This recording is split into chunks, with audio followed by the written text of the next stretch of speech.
While there's a lot of talk about the Trump tariffs on India and the possible impact that this could potentially have here in India, while of course India's options are varied, we're even looking at a situation where the government is talking about intervention. What really is going to be the impact on ground? One person who's been articulating her views on this quite vocally is senior economist of emerging Asia at Natixis. We have Trinh Nguyen joining us on the show. Thank you so much, Trinh, for joining us. And let me begin by asking you, because your analysis has been quite different from what we've been hearing. And you actually look at this as some kind of an opportunity, because you say that India's low percentage, relatively speaking, of labor-intensive manufacturing could actually play a key role when it comes to these tariffs and offsetting them. What is your analysis, Trinh? Well, first, the good news for India is not really an export-dependent country. India is a very domestic demand-driven country. So while the US is the largest export destination for India and the most important trade partner, as of share of India's economic size, that's relatively small. We're talking about 2% of GDP.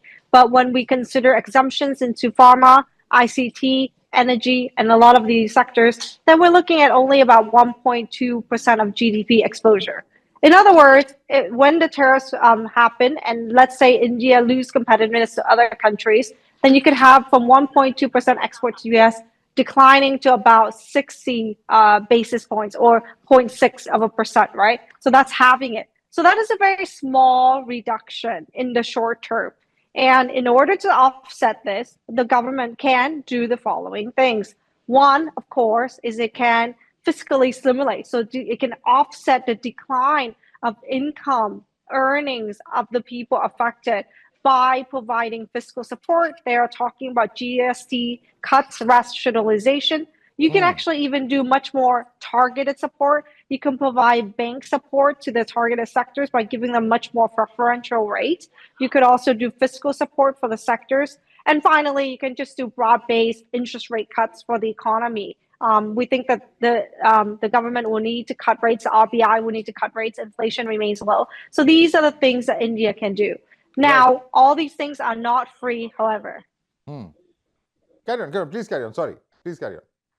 The reason why they're not free is that for the Indian government, what they really want to do, which is the largest size in the Indian economy, what they really want to do over time is to gradually wean down their ability to really perk up the economy. For example, right, India's growth has traditionally been driven by capex, government capex. So what they want to do is reduce the debt load they have and have the private sector pick it up.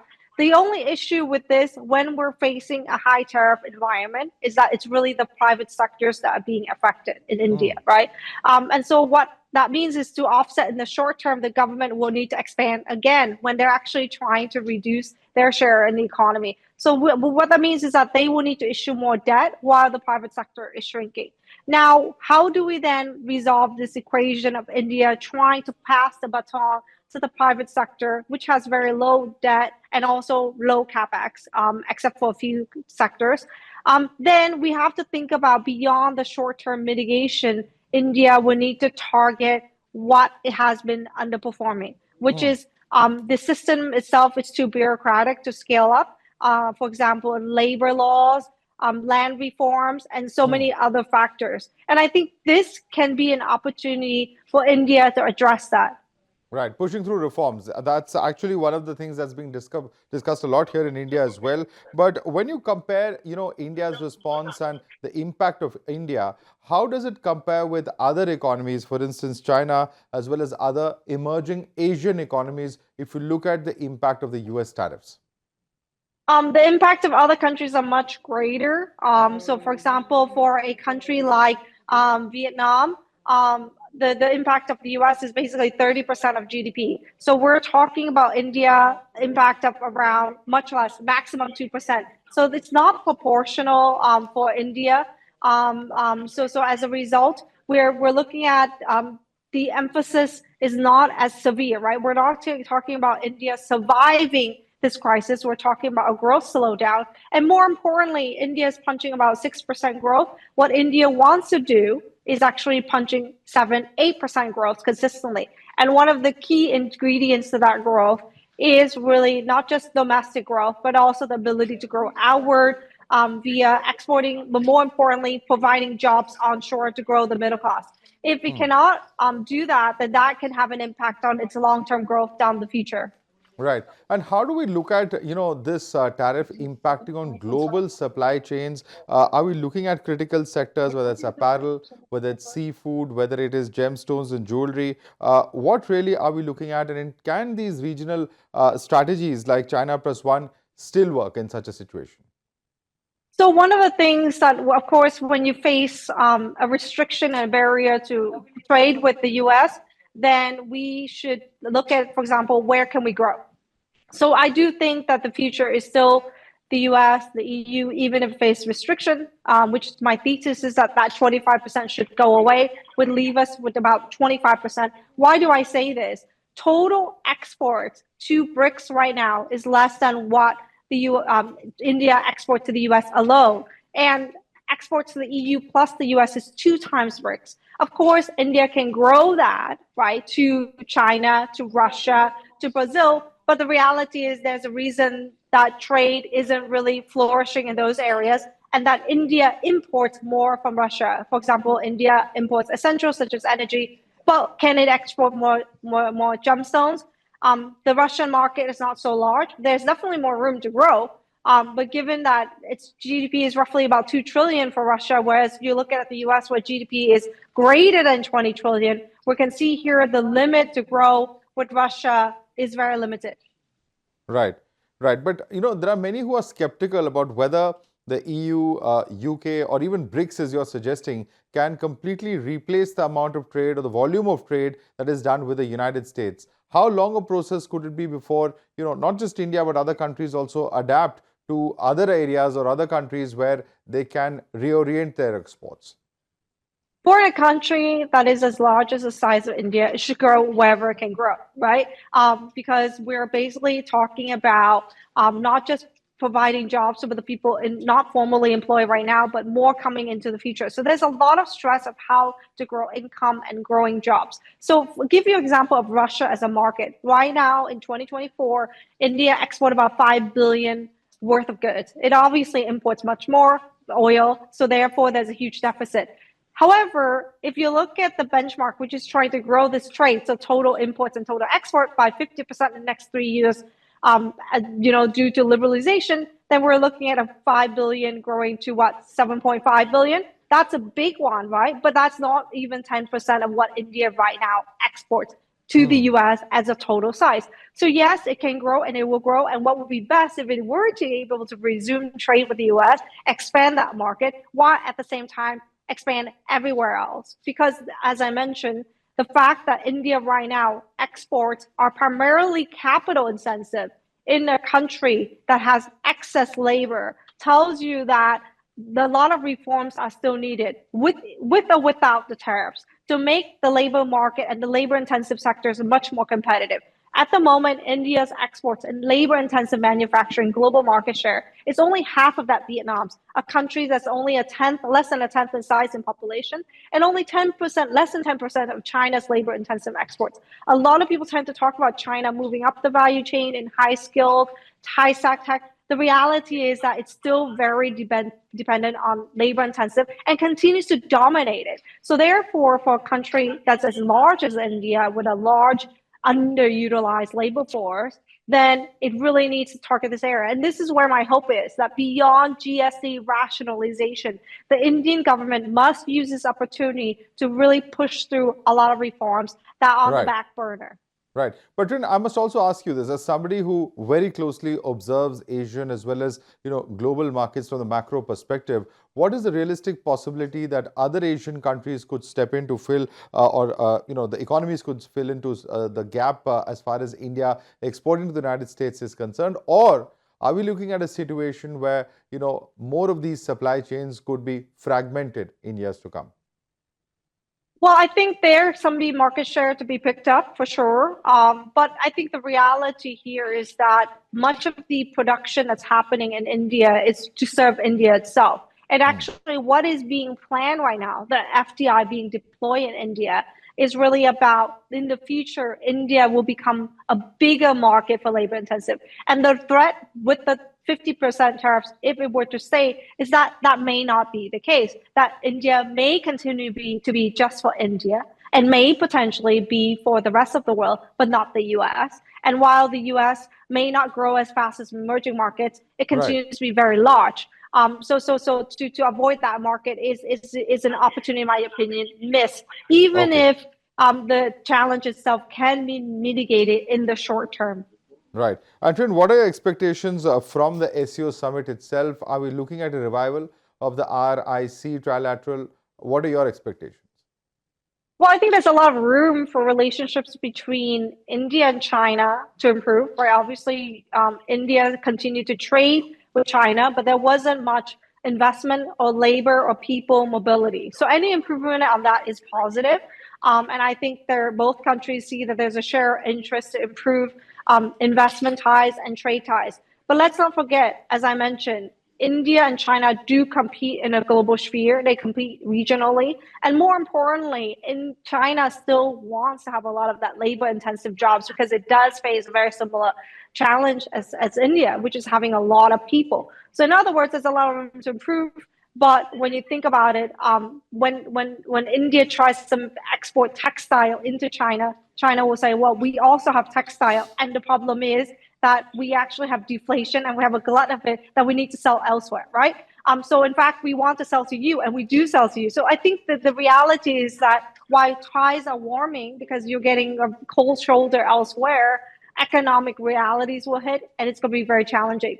I do think there's a lot of room for investment to flow, however. Right. Now, India's response to these tariffs has been extremely measured. It's been non-escalatory, but there are those who also feel that perhaps there is scope for some amount of retaliation possible in this case. How do you look at this from the possibility and the perspective of mitigating and ensuring that as far as trade is concerned, and of course, you've talked about reforms and how we need to internally look at all these aspects, but how are you looking at India's response in the current scenario? Well, I do think there are two halves of it, right? There's definitely the 20% Russian Shanghai. I think ultimately will go away. The war will ultimately end. So it's a question of when. It can come from India softening or the U.S. softening, or itself it isn't going to stay. So I do think that there's a lot of room to improve from that end. The second thing is that we must remember that while the rate itself is high, the effective rate on India is very low because of exemptions. And I think one thing to remember is that when you look at the EU trade negotiations, they actually include future tariffs, right? So they're able to keep a ceiling to these tariffs at 50%. India's top exports and where it really wants to grow, which is ICT, pharma, and so on and so forth. These are the sectors that always get the PLI's subsidies, right? The government care about these sectors. They're currently being exempt. Now, it's really the labor-intensive sectors that are being hit. So I do think that the danger here is that should the relationship deteriorate further, or if other countries can get exemptions to these sectoral tariffs coming through, India can face itself in a situation where a lot more tariffs are going to create friction. And the second area is that although in the short term this can be mitigated, the reality is that fiscal support has costs and the sustainability of it has costs. So fundamentally, I do believe that the future for India is much more trade with everyone else. And I think, which is great, India is looking outward for trade, which traditionally has not had done, and is much more aggressive in for. And more importantly, fundamentally, it needs to also include the US. Right. I want to draw you in a little bit on, what will fundamentally change, because you've been quoted as saying tariffs are here to stay under Trump and even a moderate success will remake trade realities. What are the permanent changes that you expect and what will the change be, even if the percentage of these tariffs does recede in your view? So one of the misconceptions I think people have is that Trump wants which is an India red line, which is the agriculture sector. In fact, if you look at what Trump has agreed with the EU or what Trump has agreed, in particularly with South Korea and Japan, is that it actually doesn't include Japan opening up rice, for example, or even South Korea for its agriculture sector. But that being said, for India and the US to basically get to a level where the rates are competitive, then something has got to give. And what would that be? I do think that there's room to maneuver. There's room to maneuver. It doesn't have to be, the comments are definitely hawkish right now. And I don't think the de-escalation is happening within days, but it certainly is in the works. As while India is diversifying, it's also facing an economic reality that if it wants to grow from a 6% to an 8%, every cylinder has to fire. And you can't have the trade aspect and the employment aspect of it faltering. So therefore, I do think there's room for maneuver. And it should look at how other people has negotiated these deals. And I think that would give a much more leeway for where it can open up. And at the end of the day, if we ignore the Russian sanction, right, which I think ultimately can be removed, how and when is a big question, then it's really 25%. At a 25% level, Southeast Asia is 20%. So the delta change for India relative to the other countries that have similar comparative advantage is not too significant, right? And so this is where I think it can still remain competitive, but it needs to climb down from where it is. Right. But it's interesting that you mentioned Russian sanctions, so on and so forth, because the kind of noises coming in from the United States, you have Navarro, for instance, who's dubbed this Modi's war. And, very unfairly here in India is the belief, because you have China and you have the EU who are buying a whole lot more energy from Russia than India is even doing. And the larger question that many are asking is that, when the United States believe that this is not just a trade measure, but a justified national security measure, then how really can we have forward movement on this issue? Well, first, I think Navarro is a hawk. He says a lot of things. He said a lot of things about China, a lot of countries, and fundamentally, he's seen as he sees the world as a zero-sum game, right? I wouldn't take a lot of what he says as face value. He certainly thinks that any export that you do or trade deficit is a big lose for the U.S. So I wouldn't say disregard. It's obviously that's his hawkish term when it comes to trade. I do think if you like Besson, he's much more measured on this approach. The question is then how do we move down from here if the rhetorics themselves are quite hawkish? I think we have to focus on the objective of the day. What is the objective of India, which is to be able to import cheap crude oil, which right now we have a global glut anyway. So it's not really not talking about 2022 where oil was really high and it's very expensive. Right now we have a very different scenario. So I do think that conversation also needs to be pivoted as well. We're facing a very different where the Saudis are willing to supply much more oil and so on and so forth, right? So we're facing a very different oil landscape currently. And the differentials between Russian oil and Brent is very, very negligible compared to a very short oil environment that we faced in 2022 when we had the shock of war. So I do think that when we move away from the rhetoric, that can actually potentially give space for talks, which is essentially, if you look at the relationship with China and the US, it went to almost embargo level, right? 200%. At 200%, there's no way to climb down, but we managed to climb down from that. There's still significant tariffs on China, which is higher than India and highest in the other countries. But at the same time, there's enough level where you can trade. And the US and India have a much more friendly relationships that can work from that. I'm not a diplomat, so thank goodness I don't have to deal with this issue. But I do think that it's actually quite important to kind of zoom out from the high emotions and think about objectives and offensive rather than defensive. So I would think that offensively, what would India like to achieve in the next 10 years in terms of where it wants to go in terms of its economic development, rather than defensively, how does it react to Trump?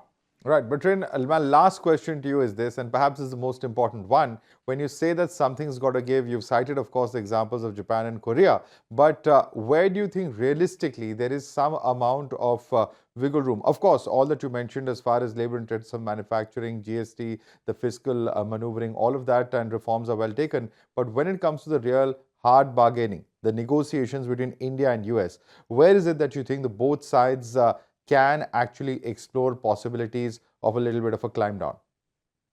I think the room could be in the auto sector. It's not a secret. I think it certainly was a red line, but I think when it comes to, the auto sector is where, Indian consumer can face even cheaper costs. Obviously the agri sector, dairy is a sacred line, so you don't have to cross that. The second one is also investment. And I think there's plenty of room to go there. So I do think that for India, and even in this, this threat of Russian sanctions, right? I do think the threat itself comes from the fact that India is an important buyer of crude. It's an important buyer of energy. It's the third largest globally.